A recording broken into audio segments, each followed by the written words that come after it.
ሉቃስ ወንጌል መጽሐፍ ምዕራፍ 1 ከቁጥር 34 ጀምሮ ያለውን እናነባለን። The Gospel of Luke chapter 1 verse 34.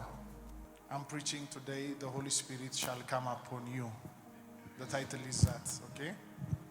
እንደዚህ ይላል። እሺ በኢየሱስ ስም አነባለሁ። ቁጥር 34 ላይ ማርያምም መልአኩን ወንድ ስለማላቅ ይህ እንዴት ይሆናል አለችው።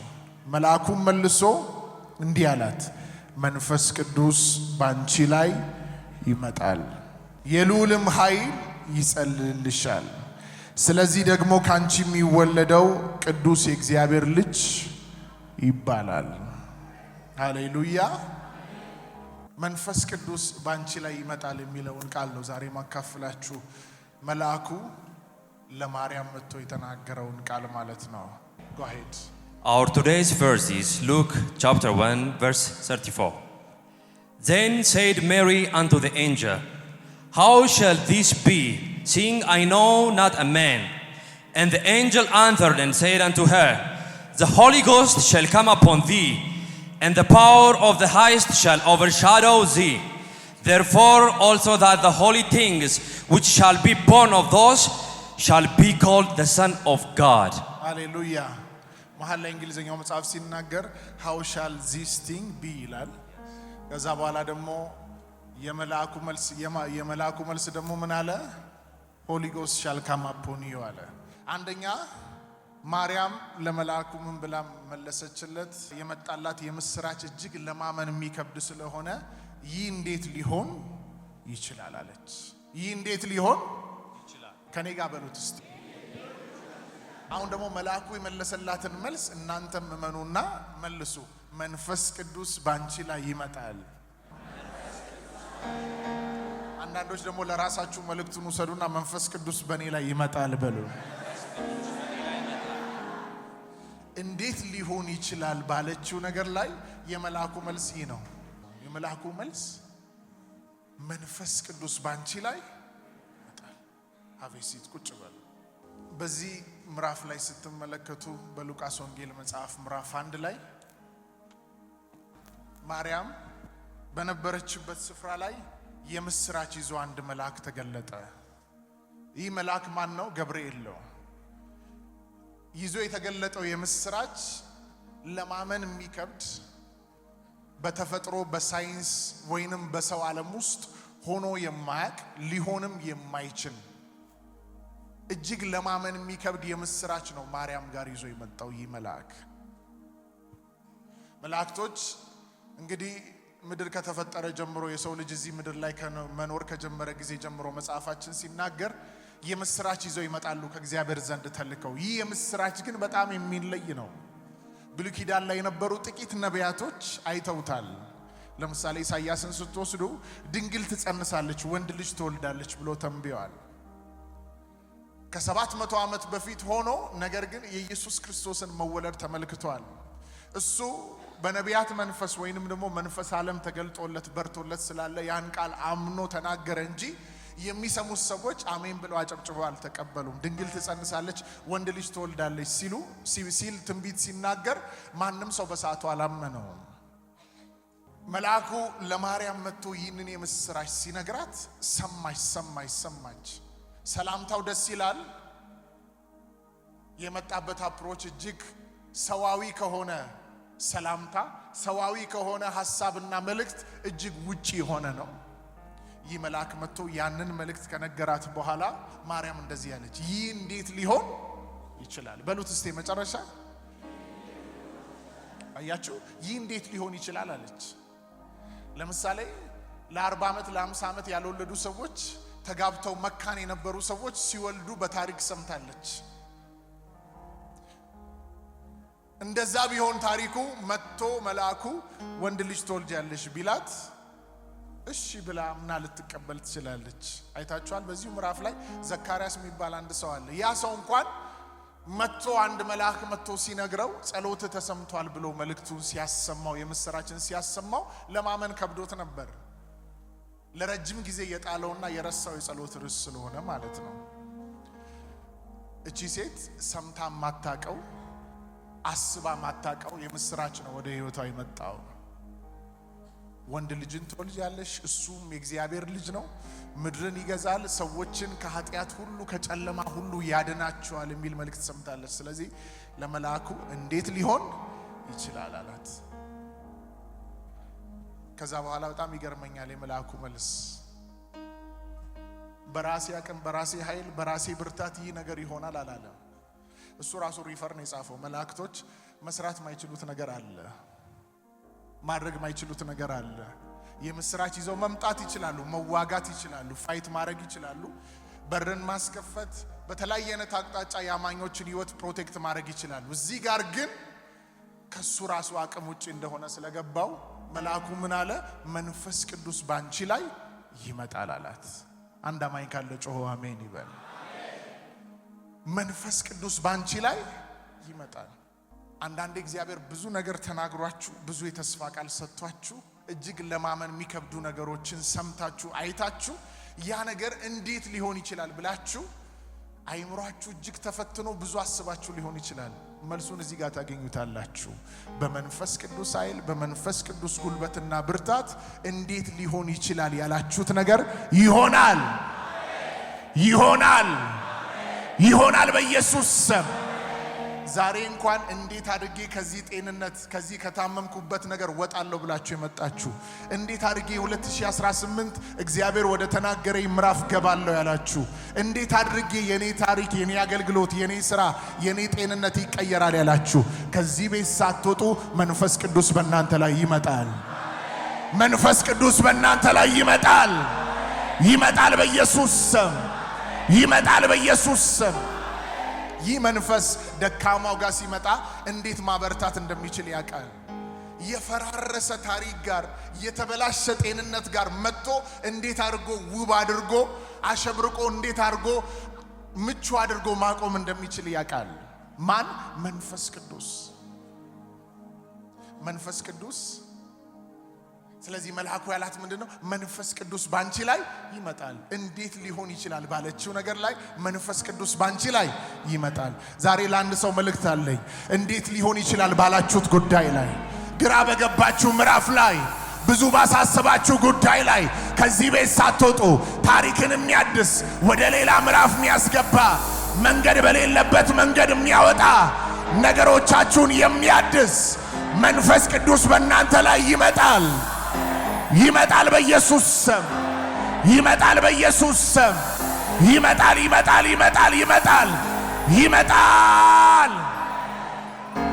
በተዘጋ ምዕራፍ መንገድ የለም ባላችሁበት፣ በቃ ጤና ያበቃ ባላችሁበት ምዕራፍ ላይ፣ ከዚህ በኋላ መቀጠል አክቶኛል ከብዶኛል ባላችሁት ምዕራፍ ላይ የጌታ መንፈስ ክርስቶስን ከሙታን ያስነሳ የትንሣኤ መንፈስ ለሙታን ሕይወትን የሚሰጥ የሌለውን ወደ መኖር የሚያመጣ ዛሬ በአንድ ሰው ላይ፣ በአንድ ሰው ሕይወት ላይ፣ በአንድ ሰው አገልግሎት ላይ፣ በአንድ ሰው ጤና ላይ ይገለጣል፣ ይገለጣል፣ ይገለጣል፣ ይገለጣል በኢየሱስ ስም። ይገለጣል በኢየሱስ። ስሙኝ፣ በሕይወታችሁ ውስብስብ የሆነ ነገር ሲገጥማችሁ አንድ ነገር ተማሩ። ከዚህ በኋላ በጣም የተወሳሰበ መውጫ መግቢያ የሌለበት ነገር ሲገጥማችሁ አንድን ነገር መጣራት ልመዱ። መንፈስ ቅዱስን መጣራት ልመዱ። ለዓለም ውስብስብ የሆነ፣ ለመሪዎች ውስብስብ የሆነ፣ ለቤተሰብ ለዘር ውስብስብ የሆነውን ነገር እሱ ስትጠሩ በሰከንድ ውስጥ ይፈተዋል። እንዴት አድርጎ የተወሳሰበን ነገር መፍታት እንደሚችል ያውቃል።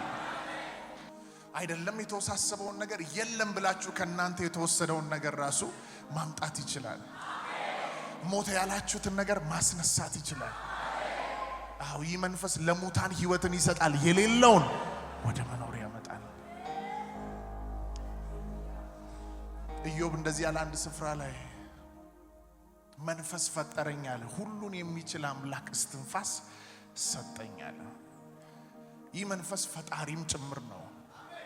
አያችሁ እንዴት ሊሆን ይችላል ባለችው ጉዳይ ላይ መንፈስ ቅዱስ ይፈጥራል። አሜን፣ አሜን፣ አሜን። የአባቴ ብሩካን ዛሬ ከትንቢታዊው ቃል ከምትካፈሉት መንፈስ ባሻገር በሕይወት ጎዳናችሁ ስትራመዱ ሰው ለማመን በሚከብደው ጉዳይ ላይ እናንተ እንኳን እንዴት ሊሆን ይችላል ባላችሁት ጉዳይ ላይ መንፈስ ቅዱስን ጥሩት። መንገድ በሌለበት መንገድ አውጥቶ ታያላችሁ። እጅግ በከባድ ወጀብ መሃል መንገድን ያወጣል። ዛሬ ራሱ ያለው በርካቶች የለም መንገድ ባሉት ምዕራፍ ላይ መንፈስ ቅዱስ መንገድ ሲያወጣላችሁ፣ ጤናዬ ከዚህ በኋላ ተበላሸ ባሉት ምዕራፍ ላይ መንፈስ ቅዱስ ጤናቸውን ሲያድስ አለው። እስቲ አንድ ሰው ጮሆ መንፈስ ቅዱስ ይበል። ድገሙና ጥሩት። የመጨረሻ ሃሌሉያ። ረዳታችሁ ነው እሱ፣ የቅርብ ረዳታችሁ ነው። የቆሬ ልጆች ብሉይ ኪዳን ላይ እንኳን መዝሙር 46 ላይ እንደዚህ ያለው አምላካችን መጠጊያችን ኃይላችን ባገኘን ታላቅ መከራ ረዳታችን። አምላካችን መጠጊያችን ኃይላችን ባገኘን ታላቅ የሚባል አንዳንዴ ታውቃላችሁ ላይፋችሁ ላይ ታላቅ የሚባል መከራ አለ። ከዛ በኋላ ረዳታችን ነው አሉ። ትርጉሙ መጽሐፍ ሲናገር የቅርብ ረዳታችን ነው ይላል። የቅርብ ምናችን ነው? አጠገባችሁ ያለውን ሰው የቅርብ ረዳት አለህ በሉት። የቅርብ ከስትንፋስ ይልቅ ቅርብ በሉት እስቲ። ከስትንፋስ ይልቅ፣ ከከበባችሁ ከበባ፣ ከመከራው በላይ፣ ከህመም በላይ የትኛውም ነገር በእናንተና በመንፈስ ቅዱስ መሃል መግባት አይችልም። ታውቃላችሁ? ጠላቶቻችሁ ቢሆኑ መሃል ላይ መንፈስ ቅዱስ አለ። አንድ ስቴፕ ወደዛ ናቸው። በእናንተና በሞት መካከል አንድ እርምጃ እንኳን ቢቀር በዛ አንድ እርምጃ መሃል መንፈስ ቅዱስ አለ። አይደለም ውጭ ያሉ ጠላቶች ይቅርና ስጋችሁ ላይ ያለ በሽታ ቢኖር በበሽታውና በእናንተ መሃል መንፈስ ቅዱስ አለ። ተቀብላችሁ እንድትኖሩ አይደለም ይህን ምላችሁ፣ ነገር ግን እንዳትፈሩ ነው የምነግራችሁ። ፊልጵስዩስ 4:4 ላይ ጳውሎስ እንደዚህ አለ፣ ጌታ ቅርብ ነው አለ። በነገር ሁሉ በጸሎትና በምልጃ ከምስጋና ጋር በእግዚአብሔር ዘንድ ልመናችሁን አስታውቁ እንጂ በአንዳች አትጨነቁ። ጌታ ምንድነው? ከስትንፋሳችሁ ሁሉ ይልቅ ቅርብ ነው። ጠላቶች ተነስተው ሊያጠፏችሁ ያደሙባችሁ ሰዎች በዙሪያችሁ ቢኖሩ ከነሱ በላይ ቅርብ ነው። የትኛውም የተነሳባችሁ ነገር ላያጠፋችሁ መንፈስ ቅዱስ ከናንተ ጋር አለ። መንፈስ ቅዱስ ከናንተ ጋር አለ። እስቲ መንፈስ ቅዱስ ከኔ ጋር አለ በሉ። ድገሙና ተናገሩ። በብዙዎች ላይ ግን ዴስቲኒያቸውን ከክብር ወደ ክብር ለማሻገር፣ ጤናቸውን ለማደስ፣ ህይወታቸውን ለመቀየር በላያቸው ላይ መንፈስ ቅዱስ ይመጣል። ታምናላችሁ? እስቲ የሚያምን ሰው እጁን ያሳየኝ።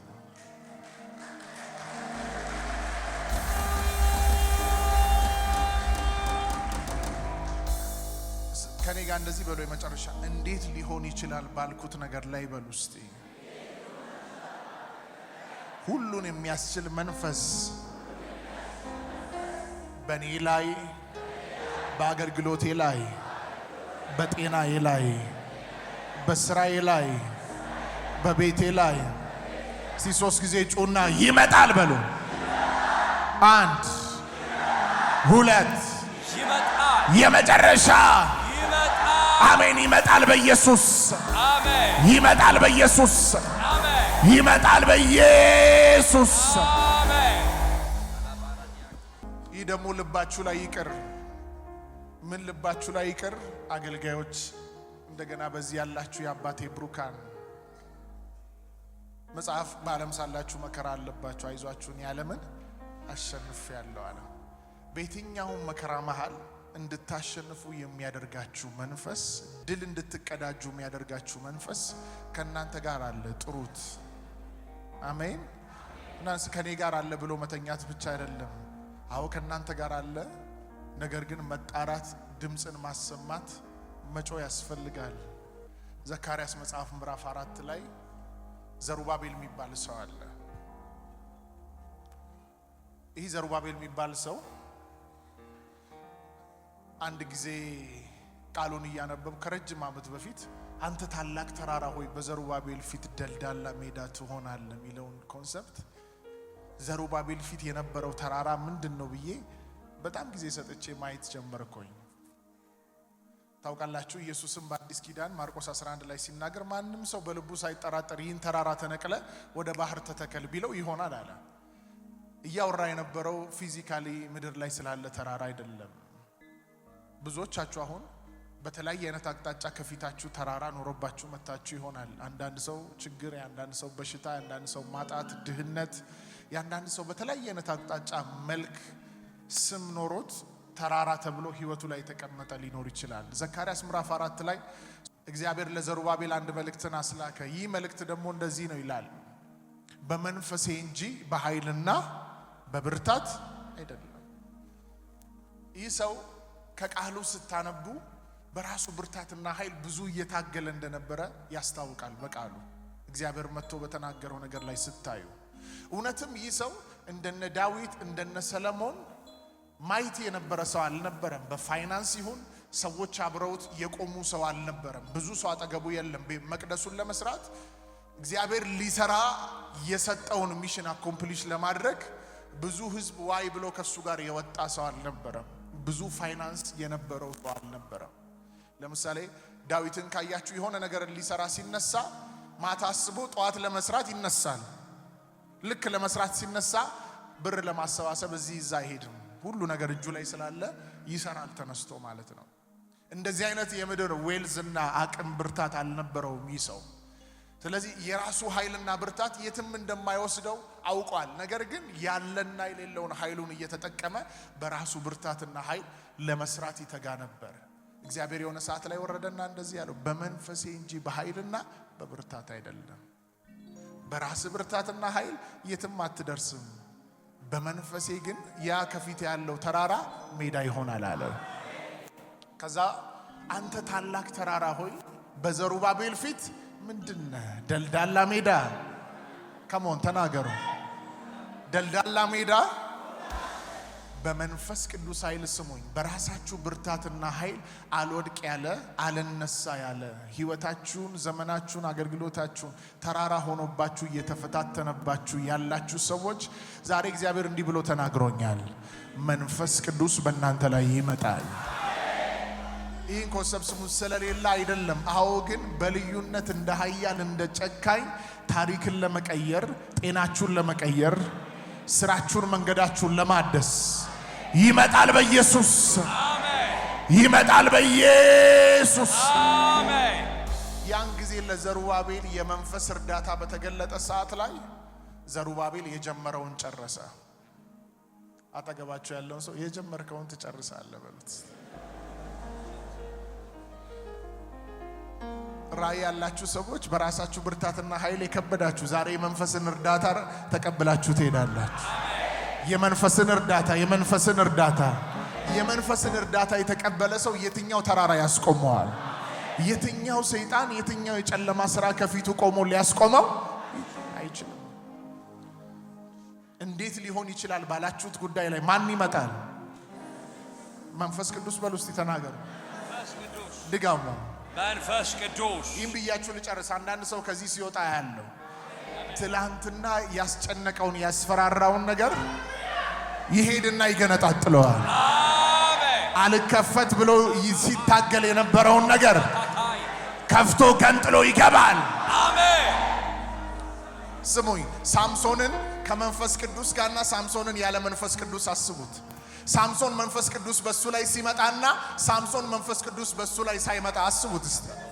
ሳምሶን መንፈስ ቅዱስ በላዩ ላይ ሲመጣ አንበሳ ሲመጣበት ወደ አንበሳው ይሄዳል። በእጁ ምንም ስለሳይዝ አንበሳውን ይገነጣጥለዋል። ሃሌሉያ አሜን። ይኸውላችሁ መንፈስ ቅዱስ በሱ ላይ ሳይመጣ ግን ወደ ኋላ ሊያፈገፍግ ይችላል። ልክ እሱ ላይ ሲመጣ በሰው አቅም፣ በሰው ብርታት፣ በሰው ኃይል ሊደረግ ማይችለውን ነገር ያደርጋል።